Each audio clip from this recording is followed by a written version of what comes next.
Hi, good morning, guys. Good morning, Jayhawks. We are here on this cold November morning. Definitely is getting chilly. Did you bundle up when you came here? Yeah, I wore my winter coat. I've completely switched to my winter coat now. Yeah, so. it's time to break out the parkas, I think. It's at that point. Yeah, definitely. I thought we'd have more time. Then again, it's going to be like in the 60s I'm this getting weekend, excited, though. So yeah. Really. We'll hear from Brooklyn more on weather, though. But we have an exciting show for you guys today. So we're going to start with news right after this. And then we're going to move our way into an interview with Madison, which we're all really excited about. Yes, it'll be very fun. We have a special guest on the show. And after that, we're going to do a fun Enneagram segment with you guys, which will be fun because we've never done anything like that on the show before. Oh, yeah, definitely.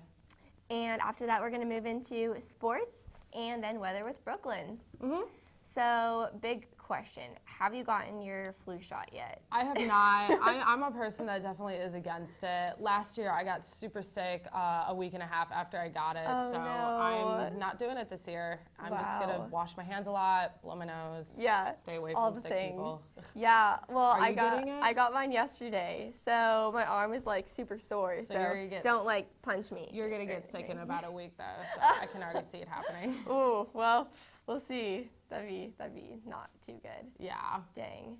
Well, I feel like everyone has been getting sick lately. Yeah, I know a lot of people, especially in the dorms. I know freshmen this year are getting their first kind of exposure to all the germs, because I know I did last year, but just make sure everyone's washing their hands a lot. It's almost like a rite of passage, though, in college. Like, if you're not in the dorm and if you don't get sick, did you even go to college? Yeah, too many people, though. Yeah, lots of people. But we have something super exciting that we're both doing tonight. That's right. Yeah, the Bachelor guests are coming tonight to the Burge Union at 6 o'clock. I believe it is $5 to get in. For students, yeah. For students, and then I believe it's $7 for non-KU students. But there's a meet and greet. We get to meet two people that have been on Bachelor in Paradise or have been on Bachelor or Bachelorette. That's right, Blake and Jason. Yeah, so that's very exciting. I am so excited for it. Yeah. And we're going to get some video of it and hopefully share it on next week's show. I know, it's going to be so fun. It will be so different actually talking to them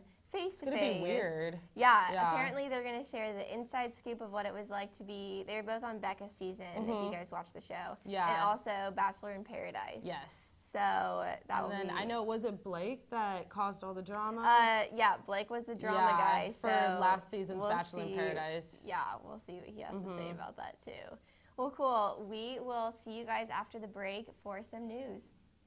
Have a nice day. You too.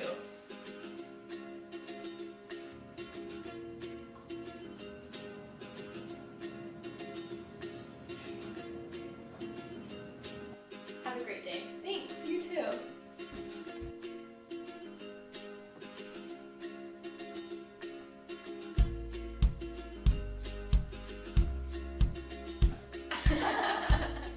Make someone's day. Pay it forward. Good morning, Jayhawks. I'm McKenna. And I'm Miranda, and we're here to bring you your weekly news. A handful of crimes were committed this week. At Memorial Stadium, a black iPhone 8C was taken by an unknown individual on Saturday, according to police records. At the same location that day, an individual stole a wallet from the check-in area, resulting in a loss of $100. Theft of personal property was reported in the Downs Residence Hall on Tuesday, and over at Templin Hall, someone damaged 2 exit signs this week, resulting in a loss of $500. Police are still investigating these cases. The KU Writing Center will extend its hours as it gets closer to finals week and is encouraging students to come in for help during the second semester. Students have the opportunity to seek help at the center at any point in the semester. The job of the writing consultants involves not only helping students with their writing, but to assist them in academic research and provide them with the resources to do so. They show students how to navigate the university's library database, which makes it easier for the students who are on a time crunch. During the last week of classes, the center will also have an event called Late Night at the Roost, where it will be open until 10 p.m. instead of 8 p.m. The city of Lawrence informed that the intersection of 19th Street in Iowa is now open after months of being closed due to construction, finally. This intersection was originally closed back in March for construction with the goal of reopening before the school year began, but delays caused the construction to continue into the fall semester. The project included improvements to these streets as well as the addition of a pedestrian tunnel. According to the release, the tunnel construction is ongoing but is expected to be completed within the coming weeks. Other plans for the project included traffic signals, sidewalk, drainage, and utility improvements. And that's all we have today. Stay with us after the break for sports with Connor and Jeremy.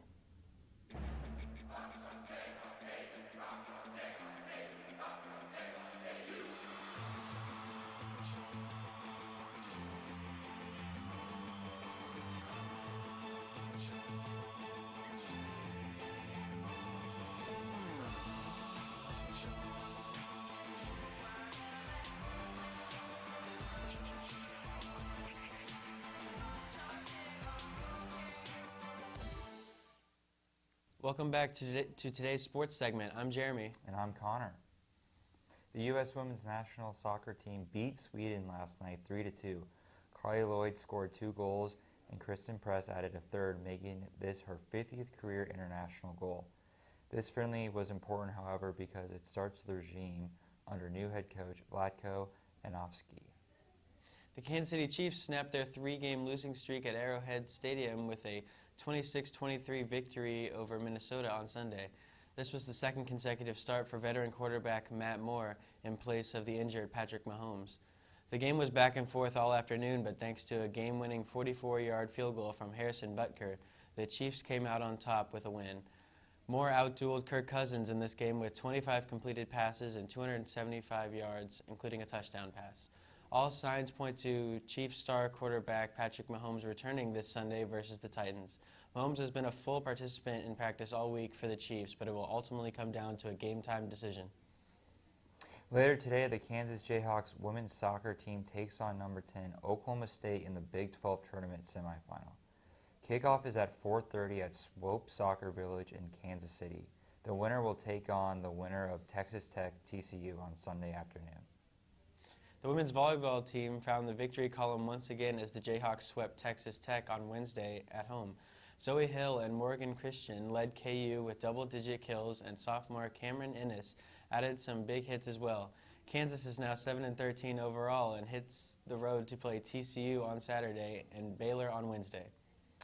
Freshman Holly Kersgeider recorded a double-double to lead Kansas to a season-opening victory over Indiana State last night in Allen Fieldhouse. Fellow freshman Zakiya Franklin chipped in 16 points and 3 assists to help the Jayhawks pull away for an 84-72 victory. Kersgeider's three-pointer made the difference, as the Sycamores would get no closer. KU will host Illinois Chicago on Sunday at 1 p.m. in Allen Fieldhouse. And that will wrap it up for today's sports. After the break, Brooklyn will be back with the weather. For students searching for a way to stay active in an outdoorsy way, the City of Lawrence has bike trails running in every direction, and with the new bike share program, we can stay in shape as we tour the sights of our beautiful city. Clinton Lake is only a short 30-minute bike ride away from Daisy Hill and has the most incredible sunset location in all of Lawrence. Walking campus may give you the KU calves, but biking can give you the KU thighs. Bike Lawrence today. From adversity, we rose. We made history and became pioneers, voyagers, champions, Jayhawks. And when our chant rises, haunting and hallowed, Jayhawks are telling the world what's near. Victory. Hi, welcome back. I'm Madison. We're here with Mandi Duggan. She's a senior. She plays for KU soccer as a forward. Yeah. So talk to me today about what's going on. So today is a lot of fun. We are in the semifinals against Oklahoma State University at Swope Park at 4:30. So the team's really excited about it because it's our Yay. first time making past the first round. Right on. Yeah. That's awesome. So I know you grew up in Grandview in Colorado. So how'd you get from Colorado to playing at KU? Yeah, so I was recruited by KU my sophomore year of high school. And I just knew after I visited, I loved the atmosphere, loved the basketball part of it too. And I committed my sophomore year, and now I'm here. So Awesome. Well, great to have you. So what does a normal day as like a D1 athlete look like for you? yeah, so a normal day would be waking up, eating breakfast on the go, usually, going to class, and then going immediately to video, and then weights, and then practice, and then after practice we have tutoring. And then after tutoring, you're able to go home and eat dinner. And then finally relax, And then finally right? relax, yeah. So it's pretty busy. So how often is your schedule with games and tournaments and everything? Yeah, so we are on that schedule every day except Mondays. Mondays are only off days. And we play every Thursday and Sunday. Except today we're playing Friday because of the Big 12 tournament. Awesome. But yeah. Wow. So I know that you're studying to be a teacher. So what does that look like? I know that you have to do a practicum and stuff like that, and go to schools and practice being a teacher. So how does that work? Yeah, balancing it's just that? like a lot of time management skills are definitely needed when you become an athlete, especially balancing soccer, especially being on the road. Especially I'm going through practicum right now, so it's really important to communicate to like my teachers and everything about what's going on and how often I travel and stuff like that. So really excited about becoming a teacher. So yeah.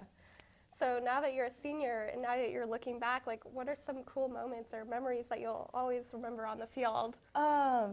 Man, there's so many. Honestly, I think one of my biggest memories is my freshman year when we played Mizzou in the NCAA Division I tournament. We were at Rock Chalk Park and border war, and I didn't really quite understand how important it was between us and Missouri. And we won that game, and I will never, forget that memory of us storming the field and like beating Missouri. So we were really excited. So I think that's my most memorable moment for sure. So I know you were talking earlier today about an ACL injury. So is that the most impactful injury you had this season? Yeah, definitely at KU. My sophomore year here, I tore my ACL. I was out for the whole year and stuff. It really makes you think about things in a different perspective and everything. But I'm almost blessed it happened because I'm a better player now, and I learned a lot from it about myself and about the sport itself. So cool. So, being from Colorado, we have the whole altitude thing. So when you came here, were you, running faster than all your teammates, or how did that work? Yeah, or didn't really play I kind of didn't notice a difference coming from Colorado back to here, but I noticed a huge difference going back from here to Colorado and training over winter break my freshman year. I was dead. Like, I wasn't able to breathe. A big difference. So definitely noticed a difference for sure. Yeah. So would you want to continue on and be a pro soccer player, or what does that look like? No. No, I mean, it's just not for me. I want to get into my job about teaching. I'm really passionate about it. So I'm really excited about that for sure. And then to all my other players, soccer players on my team who want to do it, I fully support them. But for me, definitely not a thing I want to do. So next year you have planned going to Kansas City and moving and starting your teaching career. Yeah. Kind of So I'm really switching excited gears. about that. Yeah. Waking up and not having to do weights and Yeah. all of this extra yeah, stuff. especially. You can just get up and have a normal day, right? Yeah. I'm really excited about sleeping in for once. So, Awesome. Yeah. And so you have a dog at home, right? Yes, I have a dog, Lulu. I don't know if I recommend it if you're an athlete, but it's I make it work, so it's a lot of fun having her around. So that's so cute. Well, it's so good having you on the show today. Oh, thank you so much. Yeah, thank you for Good having luck me. today. Thank Woohoo. you.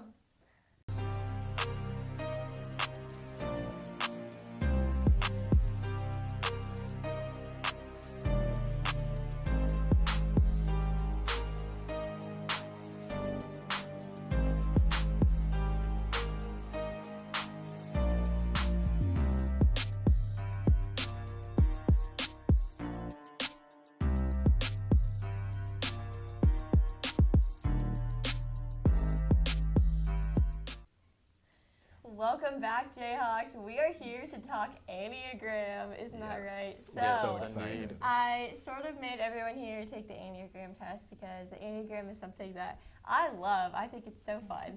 And so, what was your result, Aaron? I was a type 7. Type 7. What were you? Type 6. And I was a type 2. Type 2. Okay, and I'm a type 2 as well. So Matt and I are twinning today. Okay, so did any of you guys learn anything as you were taking the test? Like what did it teach you? So like going through it, I kind of kept rethinking about like what the question was asking, and like actually like, oh, how do I feel about like these type of things? And it got me randomly thinking more deeply about stuff than I would have thought at like 11:30 at night before. Yeah, definitely. I think that it's funny when you're taking the questions because it's like yes, partly or no, and then you're like partly. Well, like they need to have more options in there instead of like definitely yes and absolutely no. Right. How about you? Did you learn anything about yourself? Some of it was just scarily accurate to my personality. Yeah. And like I didn't expect it really because I had sort of a part type 2, part type 6, so it was kind of weird. It was like split. Yeah. And so, but yeah, like what he said, it just felt like there should have been more options because like I don't know, it depends on my mood of the day. Yeah, Some of it definitely can depend. How about you? When I was looking at it, I was like, no, this is not me. And then I read into it, and then I was like, yeah. I was like, yeah. I felt like it was like no. I was like, okay, maybe. And I was like, yeah. And then like, okay. And then like you're just defeated. You're like, yeah, that's me. And then you're like, wait, this test is actually like looking into my soul right now. Right. It's like I did not expect to get this deep. Well, for those of you who are not familiar with the Enneagram, type 7 is the enthusiast. Yeah. Type 2, like we are, is the helper, and Brenna is, what is it, the loyalist? Yep, the loyalist. So, very fun. I always love taking little things like that. It's kind of like the Myers-Briggs one also. Yeah, exactly. That's what it reminded me of. Well, if anyone wants to take it for free, it takes like 15 minutes. Yeah. So, go, give it a try, learn more about yourself. We'll see you guys after the break. There's a parenting alert this morning about the danger of teens vaping. A huge surge of high schoolers using e-cigarettes or vaping. The FDA warning about liquid nicotine used in e-cigarettes. Vaping is a highly addictive and dangerous trend that has become very popular amongst young adults. Most e-cigarettes contain nicotine, which is highly addictive and can harm adolescent brain development, which continues into the early to mid-20s. This bad habit must be broken now, before it is too late. Friday. We have a little bit of a cooler start to our day today. Currently 30 degrees, as you can see. Mostly clear skies. Those clouds are starting to move out of the area. There's a little bit of a breeze, which is cooling it off just a little bit. That same terrain is going to continue for most of today. High of 48 if we're lucky. Those temperatures will be in the 50s. Pretty much clear skies for most of today into this evening, and those winds will start to increase as we head into this evening. But a really gorgeous weekend ahead of us, a high of 66 on Saturday. It will cool off a little bit Saturday night, but pretty warm again on Sunday, not quite as warm as Saturday, but really gorgeous weekend ahead of us, clear skies for most of this weekend. And then looking at the 7-day forecast, you can see this cold front going to move into the area on Monday. There's a chance of snow with that. Those temperatures are going to drop between 20 and 30 degrees between Sunday and Monday. A low of 10 degrees on Monday. It's going to be cold. But the coldest day will be Tuesday as that air starts to settle in, but we'll continue to track that as that storm approaches. But then good news, if we can make it through those 2 days, those temperatures will start to climb right back up to our normal temperatures the rest of the week. But that's all we have for weather and for the show, so we'll see you guys on Monday.